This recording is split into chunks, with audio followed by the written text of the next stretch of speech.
सर्वांना अभिमान वाटावा अशा काही थोर व्यक्ती आपल्या ग्रामीण भागातील असतात, जी स्वकर्तृत्वाने आपापल्या क्षेत्रामध्ये आपल्या कार्यकर्तृत्वाने एक आगळावेगळा ठसा उमटवतात व समाजप्रिय होऊन एक आदर्श मार्गदर्शक बनतात. त्यापैकीच एक आपल्या गावचे मोरपंखी शान वाढवणारे सुपुत्र व पंचक्रोशीतील अभिमान वाढवणारे अभिमानी मान्यवर श्री श्री श्री 1008 महामंडलेश्वर गिरीधर गिरिजी महाराज यांचे व्यासपीठावर आगमन झाले आहे. सर्वांनी त्यांचं स्वागत टाळ्यांच्या गजरात करायचं आहे. क्लास गो. 10 दिशांनी गुणीजन आले, सभामंडपी स्वागत झाले, पूर्व नियोजित अपूर्व झाले, सावरल्या नजरा, सुस्वागतम स्वागतम, मानाचा मुजरा मानाचा मुजरा. अनेक कविवर्यांनी म्हटले आहे, भारतीय संस्कृतीत ज्यांना उच्चव स्थान दिले आहे असे संत ऋषीमुनी, ज्यांना अमृतमय वाणीचा झरा म्हणून संबोधले जाते असे संत ऋषी, येती घरा तोची दिवाळी दसरा, ज्यांच्या आगमनाने सृष्टी बहरली आणि दृष्टीही तेजोमय करणारे मान्यवर श्री श्री 1008 महामंडलेश्वर गिरीधर गिरिजी महाराज यांचा परिचय करून देत आहे आपल्या विद्यालयातील ज्येष्ठ शिक्षक श्री उगले डीसी सर.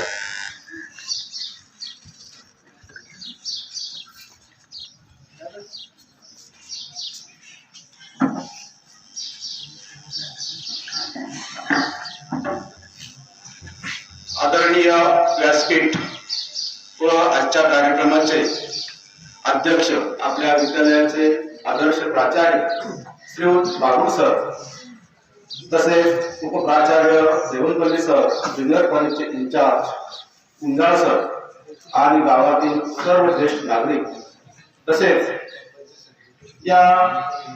आजच्या या कार्यक्रमाचे प्रमुख पाहुणे, त्यांचा परिचय मी तुम्हाला थोडक्यात करून देतो.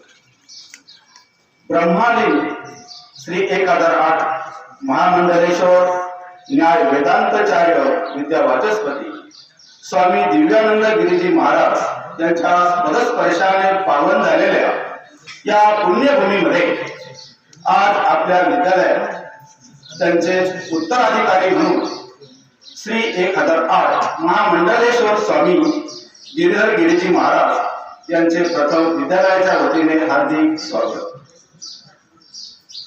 श्रीकृष्ण निवास आश्रम, संन्यास रोड, कणखर, हरिद्वार, उत्तराखंड या आश्रमाचे अध्यक्ष श्री 1008 महामंडलेश्वर स्वामी गिरीधरजी महाराज, तसेच श्री पूर्णानंद आश्रम, संन्यास रोड, कणखर, हरिद्वार, उत्तराखंड याही आश्रमाचे अध्यक्ष श्री 1008 महामंडलेश्वर स्वामी गिरीधरजी महाराज.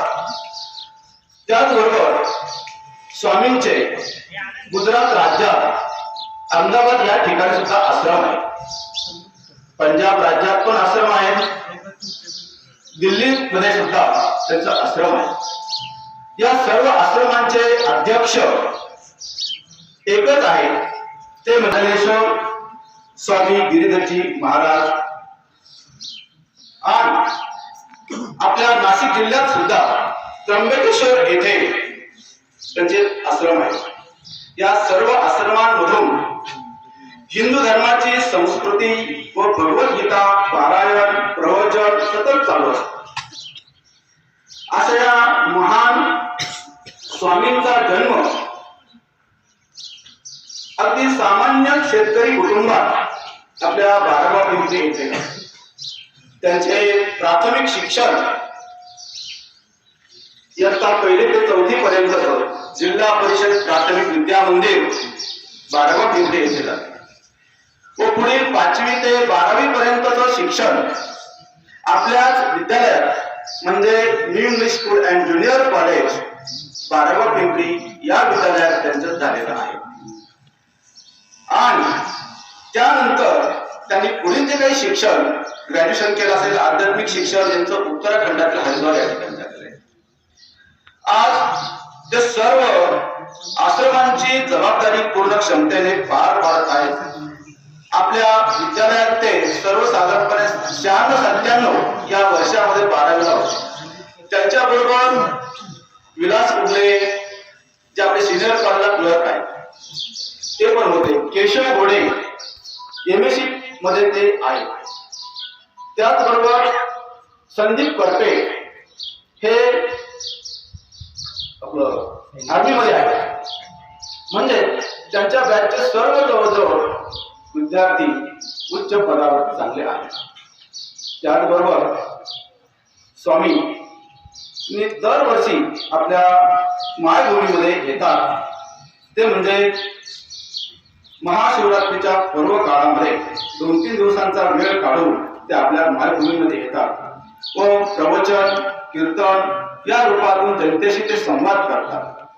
त्याचप्रमाणे ते आजही आपल्या या शाळेमध्ये आपलं खूप मोठं भाग्य आहे की ते आपल्याला लाभलं आहे आणि ते तुमच्याशी पण ते संवाद साधणार आहेत.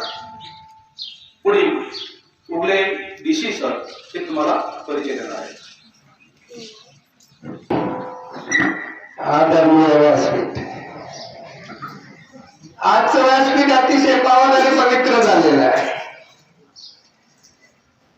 या शाळेचे विद्यार्थी विशेषतः अवधी विद्यार्थी आहे.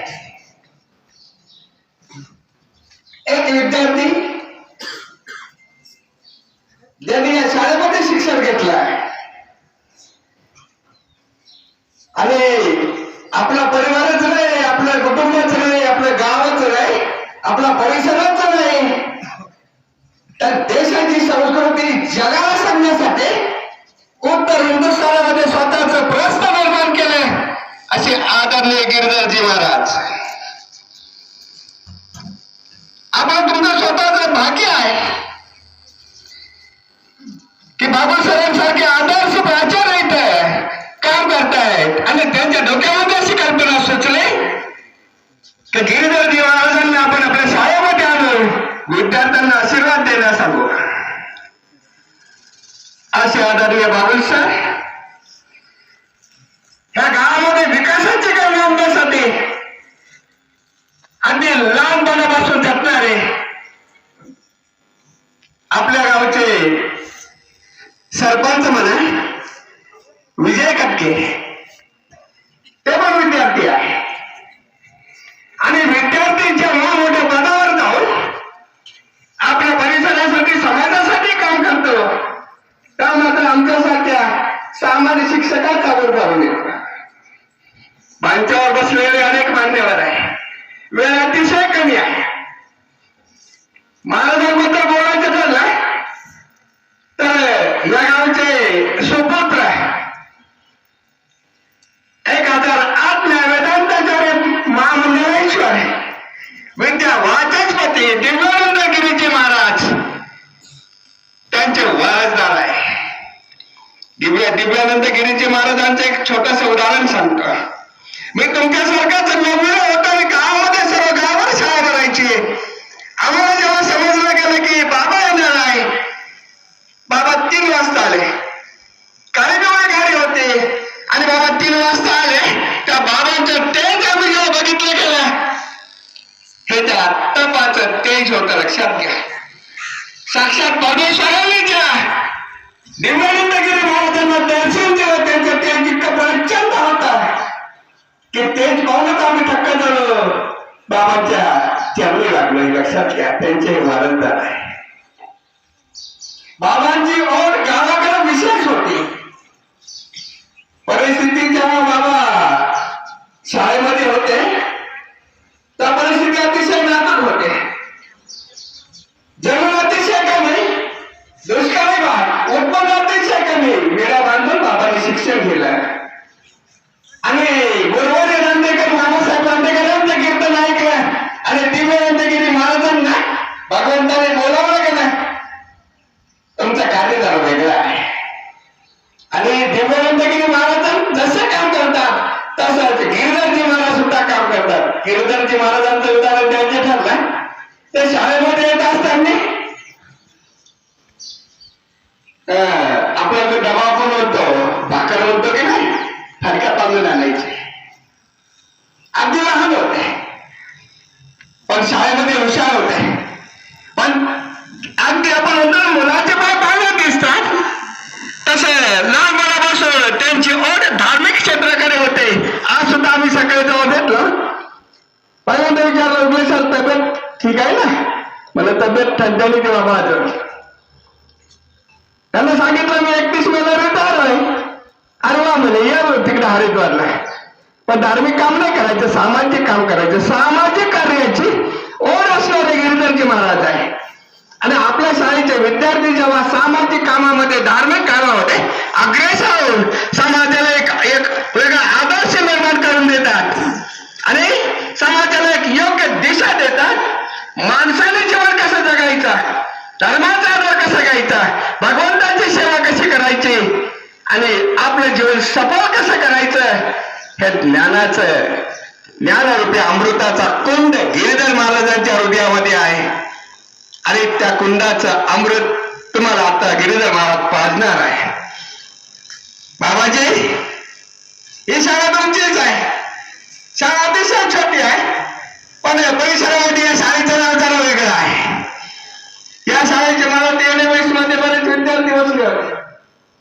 सर्वांच्या सर्व पास झाले. अनेक जणांना ती शिष्यवृत्ती पण मिळते. वेगवेगळ्या क्षेत्रामध्ये या शाळेचे विद्यार्थी काम करतात. ते राजकीय असो, सामाजिक असो, तुमच्यासारखे धार्मिक क्षेत्र असो. या परिसरामध्ये संस्थेचे जे अध्यक्ष आहे आदरणीय प्रवीण जोशी सर, संस्थेचे सेक्रेटरी मिलिंद पांडे सर, संस्थेचे खजिनदार अरेरे साहेब, इतर सर्व ट्रस्टी यांचं या शाळेवर विशेष लक्ष आहे. आणि ते इतकं लक्ष आहे की या शाळेमध्ये असलेल्या सर्व भौतिक सुविधा त्यांनी निर्माण करून दिलेल्या आहे. आणि त्या भौतिक सुविधांचा आधार घेऊन आदरणीय बागुल सर या शाळेची पताका उंच करण्याचा प्रयत्न करत आहे. हे फक्त परिसरामध्येच नाही, बाबाजी या शाळेमध्ये 22 गावचे विद्यार्थी शिक्षण घेण्यासाठी येत आहेत. 22 गावामध्ये एमएस स्कूल आणि ज्युनियर कॉलेज बारगाव पिंपरीचं नाव झळकत आहे. नुसतं परिसरामध्येच नाही, शिंदे तालुक्यामध्येच नाही तर नाशिक जिल्ह्यामध्ये या शाळेची पताका बागुल सरांच्या नेतृत्वाखाली काम करणारे सर्व शिक्षकेतर कर्मचारी करतात आणि सर्वांच्या दृष्टीने अभिमानाची गोष्ट आहे. त्यामुळे या शाळेतील विद्यार्थी कुठे जर ऍडमिशन घेण्यासाठी गेला, कोणत्याही क्षेत्रामध्ये काम करण्यासाठी गेला, कोणत्याही क्षेत्रामध्ये त्याचं ते कार्य उठावदार दिसत आहे आणि तो अभिमानाने सांगतो मी बारगाव पिंपरीचा विद्यार्थी आहे हे लक्षात घ्या. तसे बाबा सुद्धा या शाळेचे विद्यार्थी आहे. पंजाबमध्ये काम आहे, हरिद्वारमध्ये काम आहे, गुजरातमध्ये काम आहे, महाराष्ट्रामध्ये काम आहे. गिरिधर महाराजांचं नाव जरी सांगितलं ना तरी काम सफल होत आहे लक्षात घ्या. गिरिधर महाराजांचे शब्द तुमच्या कानावर पडले तर मित्र तुम्ही पण पास होऊन जाल, काळजी करायची नाही. इतक्या मोठ्या महंताचे आशीर्वाद जर तुम्हाला मिळाले गेले तर तुमचं जीवन सुद्धा सफल होईल. असे गिरिधर महाराज आपल्या शाळेमध्ये आले. शाळेच्या वतीने त्यांचा उचित सत्कार होणं गरजेचं आहे. मी आदरणीय बाबा सरांना विनंती करतो की गिरिधर महाराजांसारख्या महान दैवताचा सत्कार तुमच्या हस्ते व्हावा. आणि मी बाबाजींना विनंती करतो की बाबाजी शाळा तुमचीच आहे, गाव तुमचं आहे. इथं तुम्ही संतांचा सत्कार करावा अशी तुम्हाला अग्रहाची विनंती करतो. थांबत नाही.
आज या कार्यक्रमाच्या निमित्ताने या ठिकाणी बरेच आपल्या गावातील प्रतिष्ठित मान्यवर या ठिकाणी उपस्थित आहेत. यामध्ये विजूभाऊ कटके यांचे विद्यालयाच्या वतीने मी या ठिकाणी स्वागत करतो. देवणपल्ली सरांना विनंती करतो की त्या ठिकाणी त्यांचं गुलाबपुष्प देऊन स्वागत करावं.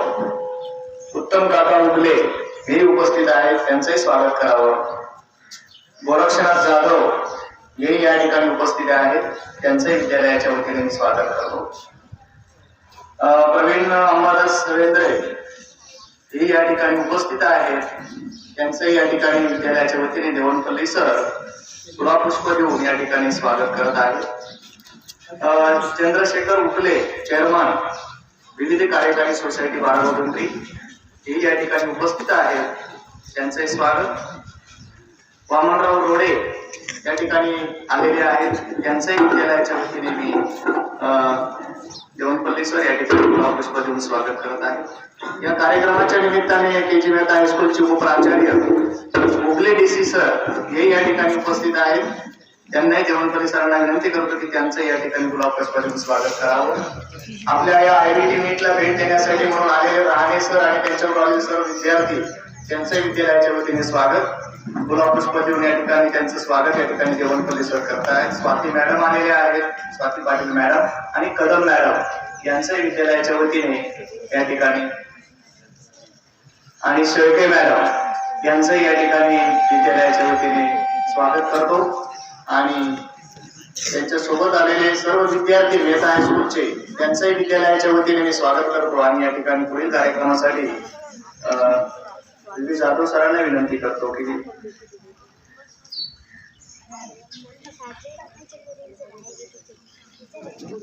या ठिकाणी मेहता हायस्कूलच्या या ठिकाणी स्वाती पाटील मॅडम, कदम मॅडम आणि शेळके मॅडम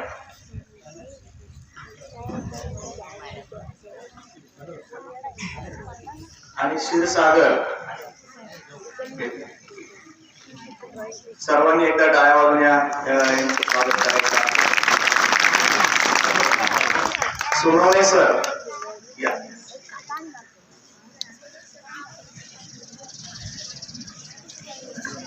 धन्यवाद. श्री श्री 1008 महामंडलेश्वर गिरिधर गिरीजी महाराज यांना विनंती करतो की त्यांनी विद्यार्थी उद्बोधन करत आपले अमृतमय विचार व्यक्त करावे.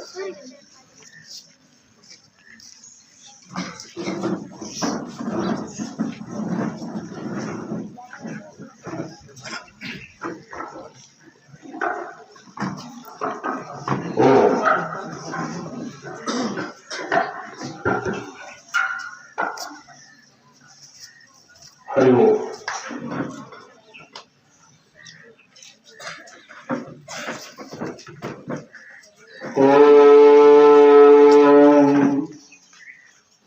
गुरुर्ब्रह्मा गुरुर्विष्णु गुरुर्देव महेश्वरः गुरुः साक्षात् परं ब्रह्म तस्मै श्री गुरुवे नमः.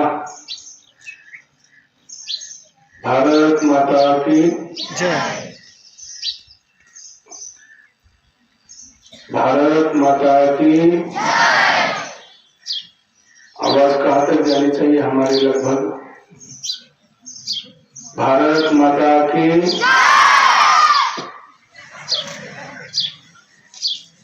मंच पर उपस्थित इस स्कूल के प्राचार्यों, उप प्राचार्यों, सभी शिक्षा गुरुजन जिनके मुखारविंद से आपने अभी उद्बोधन श्रवण किया. अभी अभी मुझे सर ने कहा कि आपको आशीर्वाद मिलेगा तो आप पास हो जाएंगे. ऐसा भ्रम मत पालना. जब आप पढ़ाई करोगे तो आप पास हो जाओगे. क्योंकि बालवापिपरी के अंदर शिवालय है, वहां मैं हर दिन बचपन में ज्योत जलाने के लिए जाता था. लेकिन जब परीक्षा का कालावधि आता था तो बहुत सारे वहां दर्शन के लिए आते थे, तब लगता था कि कहीं ना कहीं गड़बड़ हो रही है। तो इस भ्रम को मत पालना कि आशीर्वाद मिलेगा और मैं पास हो जाऊंगा। मैं मेहनत करूंगा तो निश्चित है दुनिया की कोई ताकत मुझे रोक नहीं सकती। ये बच्चे कंपनी, ये दरिद्र आश्रम छोड़ दो, पद्मासन में बैठ जाइए, आराम से बैठ जाइए। नहीं सर, बटन बटन बटन उगले सर, बटन।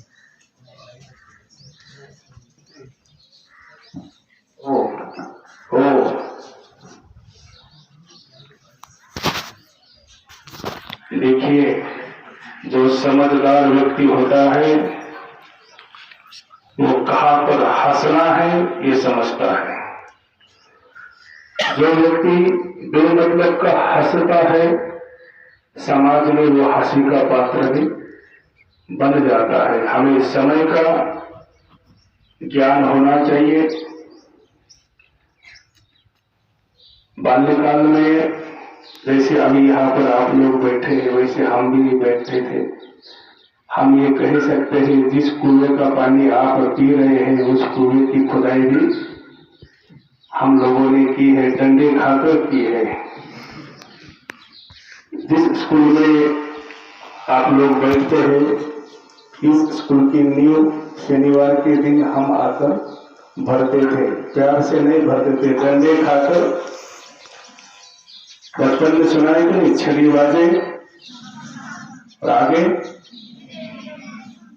हाँ, तो छड़ी हमारे जीवन में बहुत काम करती है। हमें बचपन में लगता है कि हमारे गुरुजन हमें मारते हैं, पीटते हैं, लेकिन उनका इसमें कोई स्वार्थ नहीं होता है। स्वार्थ हमारा छुपा है। जो हमारे देश का भविष्य है, इस साइड में युवा वर्ग बैठा है, इस साइड में भी युवा वर्ग बैठा है। बड़ी जिम्मेवारी है। धर्म रक्षिति रक्षिता। जिस चीज की हम रक्षा करने का संकल्प लेते हैं, गुरुदेव जी कहते हैं परमपिता परमात्मा भी उसकी सुरक्षा और उसकी रक्षा जरूर करता है।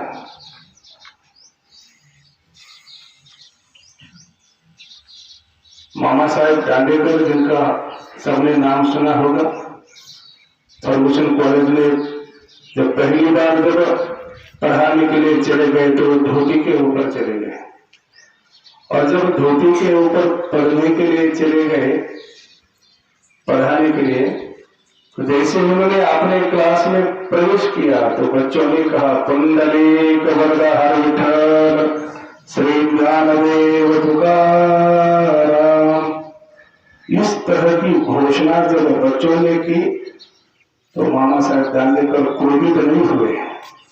उन्होंने कहा आज का दिन आपका बहुत अच्छा जाएगा क्योंकि पढ़ाई के प्रारंभ में आपने परम पिता परमात्मा का नाम लिया है। जब हम सुबह उठते हैं, बचपन में हमें पता नहीं चलता है सही क्या है गलत क्या है, क्या करना चाहिए क्या नहीं करना चाहिए, क्योंकि हम बिल्कुल जैसे कीचड़ का गोला होता है ना, वैसा हमारा जीवन होता है। बचपन में पता नहीं है क्या सुनना चाहिए क्या नहीं सुनना चाहिए, कैसे बैठना चाहिए कैसे उठना चाहिए, लेकिन ये शिक्षा गुरु ही वो कार्य करते हैं कि हमें समाज में कैसे बैठना है, समाज में कैसे उठना है, समाज में कैसे अपने लक्ष्य की प्राप्ति करनी है, ये हमें यही से सीखने को मिलता है। हर एक व्यक्ति के अंदर परम पिता परमात्मा ने कोई ना कोई अलग सी शक्ति दी है। उसको केवल पहचानना है कि मेरे अंदर क्या है, मैं क्या कर सकता हूं, मैं क्या कर सकती हूं। अभी पीछे फोन आया था मेरे पास, बड़ी खुशी हो गई कि बच्चे, हमारी जो लड़कियां है क्रिकेट खेलने के लिए कहीं जाने वाली थी, तो मेरे पास फोन आ गया कि महाराज जी स्कूल की बच्चियां कुछ इस तरह से आगे बढ़ रही है। तो बड़ी प्रसन्नता हो गई कि पहली बार जब से स्कूल बना यहाँ पर पहली बार हमारी बच्चियां इस तरह से बाहर खेलने के लिए गई है। अब भौतिक जो साधन है ये हमेशा कम ज्यादा होते हैं और निश्चित है जितने भौतिक साधन स्टडी करते समय, पढ़ाई करते समय कम रहेंगे, वही लोग कुछ ना कुछ क्रांति कर सकते हैं। इसके लिए इतिहास गवाह है। अब्दुल कलाम जैसे जिन्होंने लक्ष्य की प्राप्ति की, जब संसार से गए तो उनके कमरे के अंदर 2-4 कपड़े मिले, इसके अलावा कोई बयान नहीं मिला। लेकिन इस हिंदुस्तान के लिए वो जो कर गए हैं, आज भी विदेशी शक्तियां जब देखती है तो चिंतन करती है कि यह हमें अटैक करना चाहिए कि नहीं करना चाहिए। तो हम कर सकते हैं। जितने भी बच्चे हैं, ध्यान रखना, एक उम्र होती है, उस उम्र में हमारा मन चंचल होता है कि प्रथम वर्षा काळी लावण्याची नवाल प्रगति जैसी आगळी। एक उम्र का पड़ाव आता है, उस पड़ाव में यदि हमें कोई समझने वाला न हो, समझाने वाला न हो, तो हो सकता है हमारे कदम गलत दिशा में जा सकते हैं।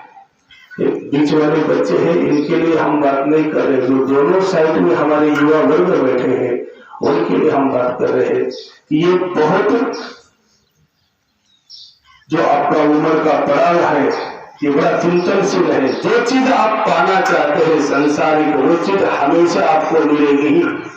संन्यास लेने वाले इसमें से कोई नहीं होंगे, सब गृहस्थी जीवन में ही जाएंगे। इसलिए आज ही उसका चिंतन मत करो। आज वर्तमान में आप जहां खड़े हैं, हमेशा वर्तमान में जीने का प्रयत्न करें हम लोग, क्योंकि जो हम भूल कर चुके हैं, जो भूल हम कर चुके हैं, हम ये नहीं चाहते कि वो भूल आगे वाला भी करे।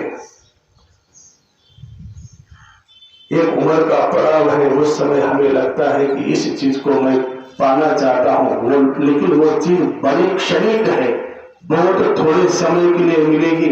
लेकिन निश्चित है आपको जो लक्ष्य प्राप्त करना है, उस लक्ष्य की तरफ हमारा ध्यान केंद्रित होना बहुत जरूरी है। और ये इसी समय हो सकता है। आगे चलकर हम कितना भी पछतावा करें, कुछ चीज हासिल नहीं हो सकती।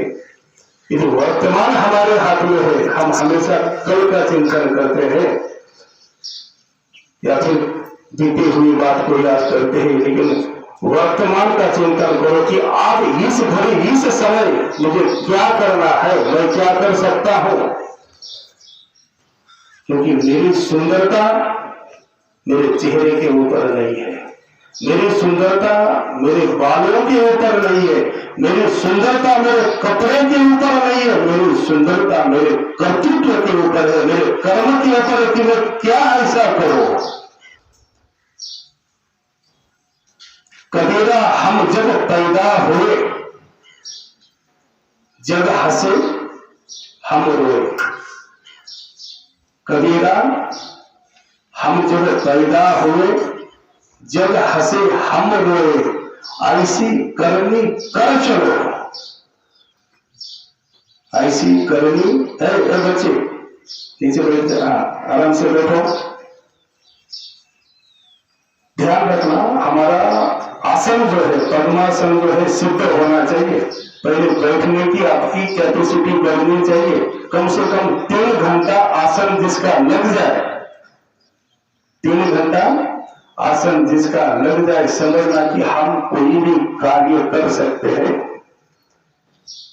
10 मिनट हमारा मन एक जगह टिक जाए, 10 घंटे नहीं, ऐसे कम बन 10 मिनट प्रयास करो। सुबह में उठते हैं ना, केवल 10 मिनट घड़ी लगा के मन को एकाग्र करो, ज्यादा नहीं, 10 मिनट। पहले तो 1 मिनट करो, 1 मिनट से शुरुआत करो कि मेरा मन एकाग्र होता है या नहीं।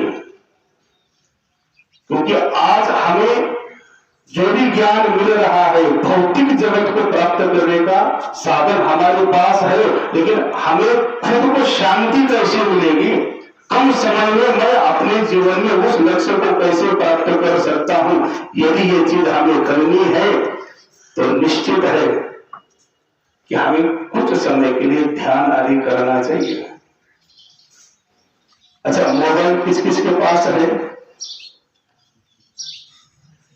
जिनके पास मोबाइल नहीं है वो हाथ जरा खड़े करें कि मेरे पास मोबाइल नहीं है। मेरे पास मोबाइल नहीं है, मेरे पास मोबाइल नहीं है, मैं मोबाइल बिल्कुल यूज नहीं करता हूं। अभी आपने माननीय मोदी जी का बच्चों के लिए श्रवण किया होगा। हम क्या करते हैं, परीक्षा आने के समय में पढ़ाई शुरू करते हैं। यदि गलत लगे तो टोक देना, किसी के मन में कोई सवाल हो तो पूछ लेना। हमारे शिक्षा गुरु जी जब परीक्षा नजदीक आते हैं तो बढ़िया डंडा, अभी पता नहीं है कि नहीं डंडे की परंपरा, लेकिन हमारे समय में जैसी जैसी परीक्षा नजदीक आती थी डंडे की साइज बढ़ती जाती थी, और जब परीक्षा खत्म हो जाती थी डंडा कुछ दिन के लिए छूट जाता है। निश्चित है कि हमारे अंदर उस समय पशु भाव होता है,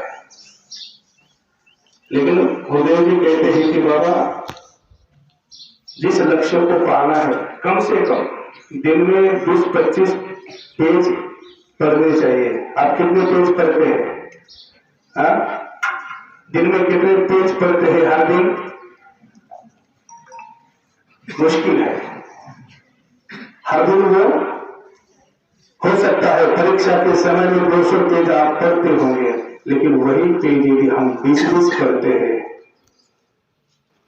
तो आपको परीक्षा के समय में भी किसी चीज का टेंशन नहीं आ सकता। जो टेंशन हमने लिया है तो उसका सूत्र हमें माननीय श्री नरेंद्र भाई मोदी जी के मुखारविंद से श्रवण करने को मिला कि यदि हम अपने जीवन में किसी नियम को धारण करते हैं तो हमें कभी भी तकलीफ नहीं हो सकती। आजकल जो हमारे पास जो मोबाइल आया है ये कल्पवृक्ष है। कल्पवृक्ष समझते हैं क्या? बच्चों कल्पवृक्ष समझते हैं? बोलते हैं उस वृक्ष के नीचे बैठ जाओ और जो मन की इच्छा है उसके सामने रखो, वो तुरंत हाजिर हो जाती है। ये मोबाइल भी कल्पवृक्ष है। जो भी हम इच्छा करेंगे उसके अंदर वो चीज हमको मिल जाएगी। कल्पवृक्ष के नीचे यदि आप परमात्मा को पाने की कामना करते हैं तो वहां पर उनके दर्शन हो जाएंगे। यदि राक्षस का दर्शन करना चाहते हो तो उसके भी दर्शन हो जाएंगे। ये मोबाइल भी ऐसा ही है। गूगल के अंदर आप कुछ भी चीज डाल दो। हिंदुस्तान का मोबाइल का एवरेज निकाला है, कम से कम आदमी दिन में 6 घंटे मोबाइल चलाता है। कम से कम प्रति व्यक्ति का एवरेज निकाला है 6 घंटे। अब 6 घंटे यदि हम मोबाइल चला सकते हैं, इसका मतलब जिसने मोबाइल का आविष्कार किया है अभी उसका बच्चा 7वीं या 8वीं क्लास में है। अपने घर में टीवी नहीं है, बच्चे के हाथ में मोबाइल नहीं है। बेटा तू बड़ा हो जा, अपने पैरों के ऊपर खड़ा हो जा, जिस लक्ष्य की प्राप्ति तुझे करनी है उस लक्ष्य को प्राप्त कर ले और अपने दर पर अपने दम पर उस सुविधाओं को तू संग्रहित करने की ताकत रख। मेरे से इस चीज की उम्मीद मत कर। इसलिए ये जो बचपना होता है निश्चित है ये एक मिट्टी का घिला होता है। इसको जैसा हम आकार दे सकते हैं, और एक बात ध्यान रखना, आकार देने वाले हमारे सामने बैठे हैं। आकार देने वाले हमारे सामने बैठे हैं, बस हमें जो है उस समय उस घाव को सहना है, उस चोट को सहना है। जैसे हम उस चोट को सहते हैं निश्चित है बहुत सुंदर मूर्ति उभर कर सामने आती है। हम बचपन में यहाँ स्कूल में आते थे तो अ वर्ग, ब वर्ग, क वर्ग, ड वर्ग, अभी है क्या नहीं? हाँ? अभी क्या लिखा है? ऐसा लिखा है अ वर्ग, ब वर्ग, क वर्ग, ड वर्ग। तो हम लोग गुजराती सर को पूछा, हमने कहा सर ये अ वर्ग, ब वर्ग ये गलत नहीं लगता है? और बोले गलत नहीं बोले।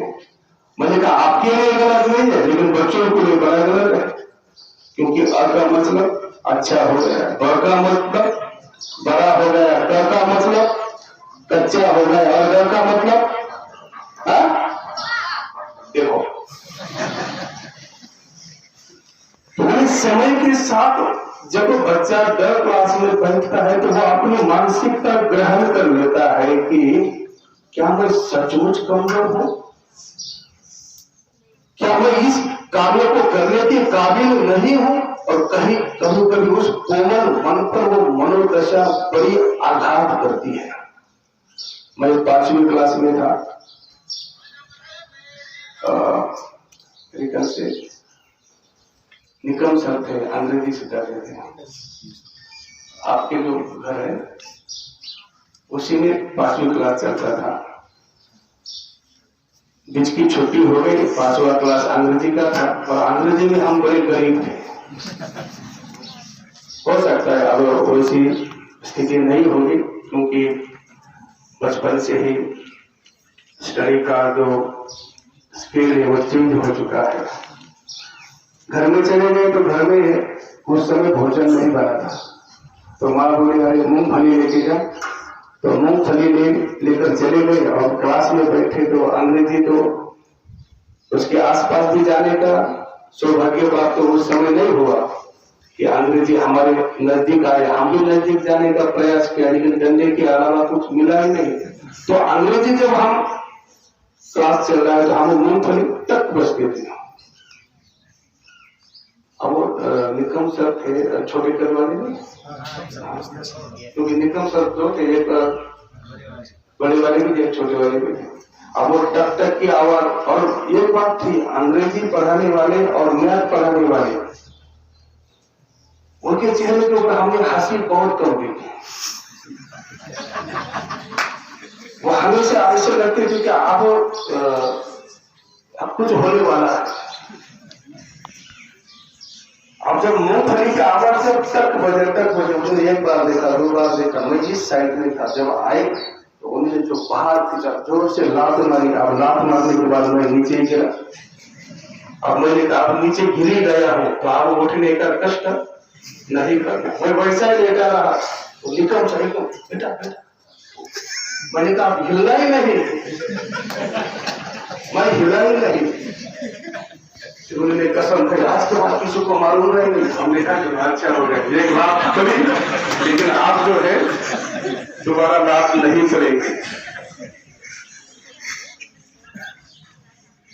कहीं ना कहीं लगता था कि ये अ वर्ग, ब वर्ग, क वर्ग, तो हमारा जो मन है उसके ऊपर लगता था कि यदि क ब अ ब क हमने बनाया तो हमने कहा गुजराती सर को, हमने कहा सर तो पढ़ाने की शैली भी चेंज होनी चाहिए। क्यों ना, हम लोगों को मराठी पढ़ना नहीं आता था, आप लोग बहुत अच्छे हैं, आप लोगों के पास बहुत ताकत है। हम तो ऐसे ही थे, मिट्टी के ढेरे थे, पता नहीं कितना पानी डाला, फिर कीचड़ बड़ा टाइट बना, लेकिन फिर भी आकार मिल गया। तो आपके अंदर में हुनर है, कभी भी खुद को कमजोर मत समझो, खुद को कभी गरीब मत समझो। मैं ये कर सकता हूं, मेरे अंदर वो सामर्थ्य है।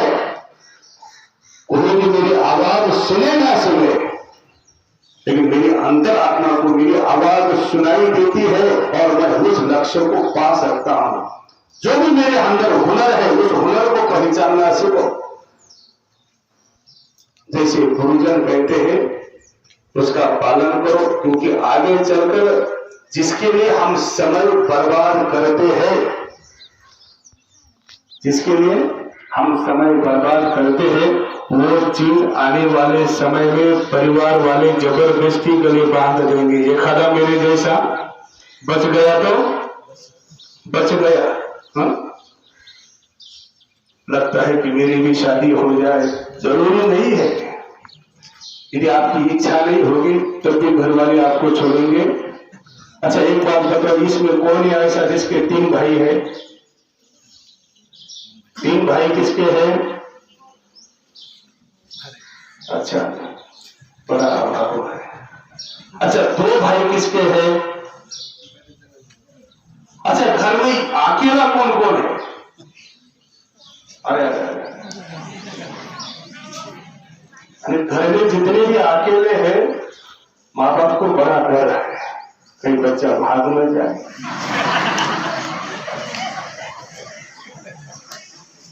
उसने कहा मम्मी मुझे मोबाइल चाहिए, बेटा ला के देती हूं, लेकिन तू ऐसा वैसा कुछ मत कर। ध्यान रखना जो अकेला बच्चा है उसके माता पिता की जिम्मेवारी और गुरुजनों की जिम्मेवारी ज्यादा ही बढ़ जाती है। क्योंकि हमारे पास बच्चे आते हैं ना, एक हरियाणा से बच्चे आया, हिमाचल के 2 बच्चे थे, दोनों भाई थे, एक ही रूम में 3 बच्चे हो गए। तो उन्होंने क्या किया, गर्मी का समय था, अपने तकत जो है पंखी के नीचे दोनों के लगा नहीं, और जो हरियाणा वाला बच्चा था सरंद का, उसका तकत अलग कर दिया। फिर वो आया, बोले आप दोनों मुझे जानते नहीं? बोले तो क्या करेगा? बोले मैं इसी पंखी को आप रखूंगा। बोले मैं जाऊंगा ऊपर और तुम दोनों जाओगे झर। उन्होंने कमरा चेंज कर दिया। मैंने फिर उसको पूछा, मैंने कहा घर में कितने भाई है? बोले महाराज वन मैन शो में अकेला ही हूं। मैंने कहा इसलिए तो आपको हत्या की बात कर रहा है। ध्यान रखना, यदि कुछ घटना घटती है, यदि स्कूल में थोड़े से मार्क्स नंबर कम मिलते हैं, चिंता नहीं करना। एक सपना अटल जी कहा करते थे, अटल जी कहा करते थे यदि एक सपना टूट जाए ना तो दूसरा सपना देखना शुरू करो, क्योंकि सपना देखना हमारा अधिकार है और वो हम मरते दम तक देखते रहेंगे। तो आप सबके लिए यही कहते हैं कि आपके जीवन में ध्यान रखना, इस तरह से मत बैठा करो। ये जो है ना, ये चिंता की मुद्रा है, इससे आपका जो दिमाग है वो और परेशान हो जाता है। ऐसे दोनों घुटनों को ऐसा पकड़ के मत बैठा करो, ये दरिद्र आसन है, ठीक है ना। इससे घर वाले भी आपके जेब में वो पैसा नहीं देंगे, इसलिए पद्मासन में बैठा करो ताकि घर जाने के बाद आपको पैकेट मनी मिल जाए। क्या बोलते हैं? पॉकेट मनी मिलती है नहीं मिलती है? किस किस को मिलती है? अच्छा हमारे जैसे बहुत है, हर दिन मांगना भी नहीं। लेकिन एक बात ध्यान रखना, जननी जने तो भक्त जने, जने दाता या शुर, नहीं तो जननी वांझ भले। हमारे माता पिता भले ही गरीब हो, अरे हमारे माता पिता भले ही गरीब है, लेकिन वो मरते समय गरीब होकर न मरे, ये जिम्मेवारी हम सबकी है। माता पिता गरीब है कोई बात नहीं, लेकिन संकल्प लेना है कि मेरे माता पिता को मैं गरीबी में नहीं मरने दूंगा, मैं ऐसी मेहनत करूंगा। कभी हमने सोचा नहीं था भागवत पुत्री के अंदर इसी स्कूल में पढ़े हुए बच्चे अपनी कंपनियां डाल सकते हैं। कल मैं गया, 2-3 कंपनियों में गया, मन बड़ा गदगद हो गया कि आने वाला समय, क्योंकि हम दूसरे की कंपनी में काम करते थे, आज हमारे बच्चे दूसरों को अपनी कंपनी में काम दे रहे हैं। ये बहुत बड़ी उपलब्धि है। यदि किसी विषय में आपको मार्क्स कम मिलते हैं, बिल्कुल नहीं डरना, देखना है कहां मेरी कमी रही है और उस कमी को खोजना है। हताश नहीं होना है, स्कूल को छोड़ना नहीं है।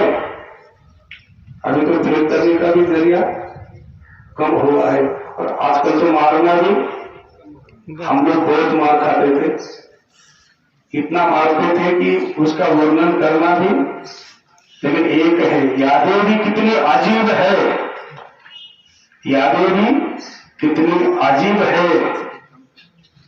जिन पलों में हम रोए थे उसको हंसकर बताते हैं। यादें भी कितनी अजीब है, जिन पलों में हम रोए थे आज उसको हंसकर बताते, और जिस पलों में हंसे थे आज उसको हम रोकर बताते हैं। ये समय का चक्र है, आज समय आपके हाथ में है, उस समय का हम सदुपयोग करें। सबके लिए मंगल कामना। अपने लक्ष्य की प्राप्ति करो। लक्ष्य की प्राप्ति करने के लिए कुछ व्यवधान आता है तो माता पिता के साथ चर्चा करो, बड़े भाइयों के साथ चर्चा करो, और जीवन में एक ऐसा मित्र बना लो, है जीवन में एक ऐसा मित्र बना लो जिसके साथ मन की बात कर सको, अच्छी हो या बुरी हो, जिससे आपको राह मिलेगी, रास्ता मिलेगा कि मेरी मंजिल कहाँ है, कहीं मैं भटक तो नहीं रहा हूं। तो आप सबके लिए मंगल कामना। इस स्कूल में इस शरीर को आमंत्रित किया, इसके लायक समझा, यह अपने आप में मेरे लिए बड़े सौभाग्य की बात है कि जहां पर 10 लोगों के बच्चों के साथ अकेला लड़ सकता था, लेकिन 2 लोगों के सामने बात नहीं कर सकता था। ये वही जगह है कि जहां से हमें इस तरह से बोलने की प्रेरणा मिली। घंटों बोल सकते हैं, इसलिए हमने समय पूछ लिया कितने समय में समाप्त करना है, क्योंकि हमारे पास तो हनुमान जी की पूछ है जितना कपड़ा। तो आपके लिए मंगल कामना। हमारी मातृशक्ति इधर बैठी हुई है, मातृशक्ति के ऊपर आज बहुत जिम्मेवारी है। महात्मा और माता, माता और महात्मा, मैडम महात्मा और माता, इसके ऊपर बड़ी जिम्मेवारी है। हमारे ऊपर कोई कानून नहीं है, कोई भी हमें संविधान के अंतर्गत रोक नहीं सकता है। मैं भी कल सुंदर पिक्चर देखने के लिए जा सकता हूँ, लेकिन रोक नहीं सकता कोई मुझे। लेकिन फिर भी वहां जाने के बाद अचानक किसी ने देख लिया तो वो जरूर मुझे पूछेगा कि महात्मा जी आपकी तबीयत तो ठीक है। यानी बिगड़ा हुआ भी अपेक्षा करेगा कि महात्मा जी हम तो बिगड़ चुके हैं, लेकिन कम से कम आप बचे रहो, आप ठीक रहो। माता के लिए भी कोई कानून नहीं है, माता के लिए और महात्मा के लिए केवल अपेक्षा है। हे मां, तुम इस धरती के लिए ऐसा पुत्र दे सकती है, छत्रपति शिवाजी महाराज जैसा पुत्र भी दे सकती है, कसाब जैसा आतंकवादी भी दे सकती है, क्योंकि तेरे ऊपर जिम्मेवारी है कि तू इस संसार को देना क्या चाहती है। इसलिए महात्मा और महात्मा दोनों के ऊपर बड़ा दायित्व है। क्योंकि आप लोग मुझे महात्मा कह रहे हैं तो केवल इस पोशाक के कारण कह रहे हैं। हमने इस पोशाक को धारण किया है, ये हमारी सभ्यता है, ये हमारी संस्कृति है। पोशाक हमारी सभ्यता है, हमने किस सभ्यता को धारण किया है, उसी सभ्यता से हमारी संस्कृति का आकलन होता है। तो मातृशक्ति, इनके लिए भी हम वंदन करते हैं कि आप बहुत बड़ी जिम्मेवारी को निभा रहे हैं, क्योंकि बच्चों को पढ़ाना, क्योंकि हम भी आश्रम में कुछ बच्चों को संभालते हैं, तो सबकी मनोदशा का आकलन करते करते मन भी कभी कभी थक जाता है कि करने की जिज्ञासा हो तो मन थकता है। कि हम कहें कि मुझे 5 घंटा करना है, फिर मन नहीं थकता, लेकिन लगना चाहिए कि ये मेरा बच्चा वहां तक पहुंचे। क्योंकि जब बच्चियां जब क्रिकेट खेलने, क्रिकेट के सर कौन से आप लेके गए थे, तो आप धन्यवाद की पात्र है कि आपने ये मिसाल यहाँ पर कायम की। क्योंकि बच्चों के प्रति हमने कहा था यहाँ क्रिकेट का भी देगा, 3 दिन का हमने कहा भी था, हमने कहा जो भी करना होगा हम कर लेंगे, लेकिन उन्हें पेपर आए हैं, हमने कहा कोई बात नहीं, अगली बार जब समय मिलेगा तो ऐसे कार्य होते रहने चाहिए। खुद को पहचानो और अपने लक्ष्य को प्राप्त करो। ज्यादा न कहते हुए अपनी वाणी को यही विराम देता हूँ। सभी शिक्षक गुरुओं को प्रणाम करता हूँ कि आपका ये प्रेम, आपका आशीर्वाद ऐसा ही बना रहे। हरिओम तत्सत, हरिओम तत्सत, हरिओम तत्सत। भारत माता की वंदे वंदे, हरिओम तत्सत।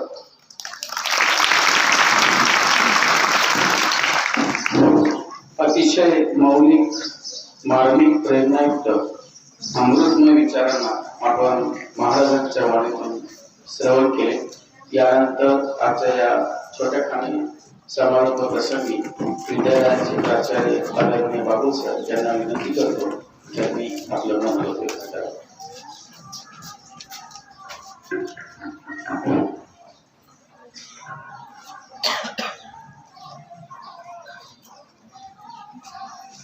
मंचावरती उपस्थित असलेले आणि आपल्या सर्वांना हवेसे असे 1008 महामंडलेश्वर गिरिधरजी महाराज यांचं या विद्यालयाच्या भूमीत पदार्पण होणं हेच आमच्या सर्वांसाठी भाग्याची गोष्ट आहे। आपण या ठिकाणी आलात म्हणून आम्हाला खूप आनंद झाला आहे आणि त्या आनंदातच आपण आम्हाला आमच्या मुलांसह आमच्या सर्व गुरुजन वर्गांना आणि पालक वर्गांनाही अतिशय मोलाचा असा संदेश दिला। असे गिरिधरजी महाराज सोबत असलेल्या गावातील सर्व प्रतिष्ठित व्यक्ती, शिक्षक वृंद आणि विद्यार्थी मित्रांनो, खरं तर या ठिकाणी मी महाराजांची दिलगिरी व्यक्त करतो की एवढ्या महान व्यक्तीच्या नंतर मला या ठिकाणी बोलावं लागतंय, पण एखाद्या सभेचे काही रूल्स असतात त्याच्यानुसार मला या ठिकाणी बोलावं लागत आहे। इतकं महान असा संदेश आपल्याला या ठिकाणी मिळाला आहे। जीवन जगत असताना अध्यात्म, श्रद्धा आणि निष्ठा या तिन्ही अशा गोष्टी आहेत की एखाद्याला जीवन सक्सेस करायचं असेल तर तो फक्त काहीतरी ध्येय ठेवलं म्हणजे तो सक्सेस करू शकत नाही, तर त्यासाठी अध्यात्माचीही जोड असावी लागते। कारण त्याच्यामुळे माणसाचं मन शांत होत आहे, तो सिद्धीस प्राप्त होतो। त्याचा आपल्याला जे साध्य करायचं त्याच्यावरती आपली निष्ठाही असायला पाहिजे आणि त्याचबरोबर आपल्याला जे करायचं आहे त्याच्या प्रति श्रद्धा असली पाहिजे, तरच आपण आपले जीवन समृद्ध करू शकतो। आपण कोणतं तरी ध्येय निश्चित केलं पाहिजे आणि स्वतःला सिद्ध करण्यासाठी माझ्यातही काहीतरी आहे, मी कोणत्या वर्गात शिकतो ते जर माझ्यावरती बिंबवून घेतलं तर कदाचित मी माझं जीवन सार्थक होणार नाही, पण माझ्यात काहीतरी आहे ते मी दाखवण्याचा प्रयत्न केला तर नक्कीच आपल्याला जगात काहीतरी चांगलं कमवता येतं, आपल्याला काहीतरी सिद्ध करता येतं। असे सिद्ध पुरुष आपल्या या ठिकाणी आले आहेत। त्यांनी आपल्या लहानपणाच्या पासून तर आतापर्यंतच्या सर्व गोष्टी आपल्याला अतिशय हसत खेळत सांगितल्या असल्या पण आपल्यासाठी तेवढ्याच महत्वाच्या आहेत। आणि म्हणून अलीकडच्या कालखंडामध्ये आत्महत्येचे प्रमाण प्रचंड वेगात वाढत आहे आणि त्या आत्महत्येचे वाढणारे प्रमाण हे का होत आहे याचं उदाहरण आपल्या या ठिकाणी दिलं आहे। आपले खूप लाड केले की आपला ट्रॅक चुकतो आणि म्हणून आपण लाडात न राहता आपण काय आहोत आणि आपण काय केलं पाहिजे हे आपण आपल्या मनात ठरवलं पाहिजे। आणि म्हणून आत्महत्येसारखं जे सत्र वाढत आहे त्याच्यामुळे आपली मनाची कमजोरी होत आहे।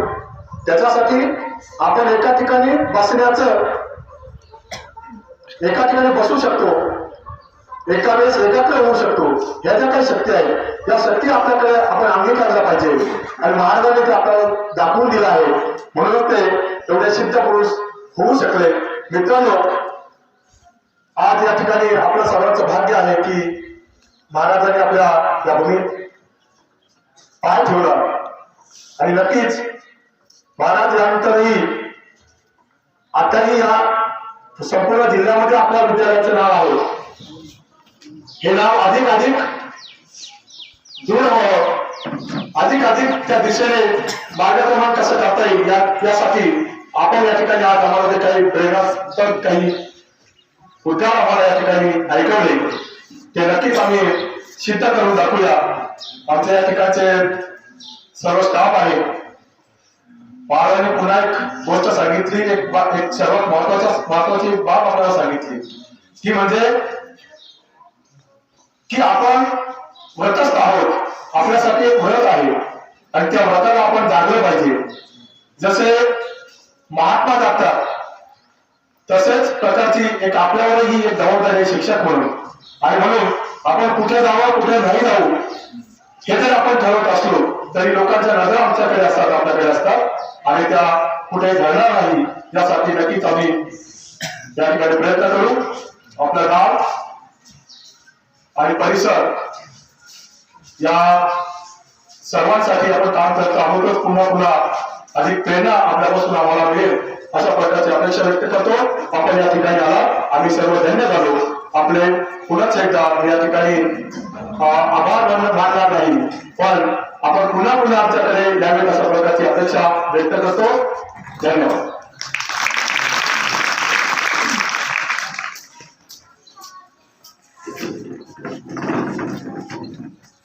यानंतर व्यासपीठावर विराजमान असलेल्या मान्यवरांना विनंती आहे त्यांनी चहा पानासाठी कार्यालयात प्रस्ताव करावा.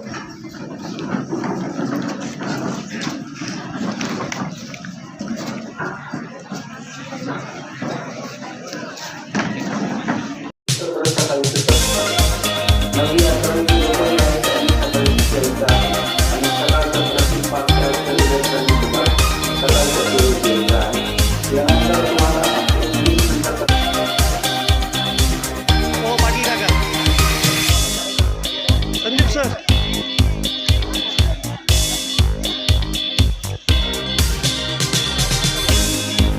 मी जाऊ काय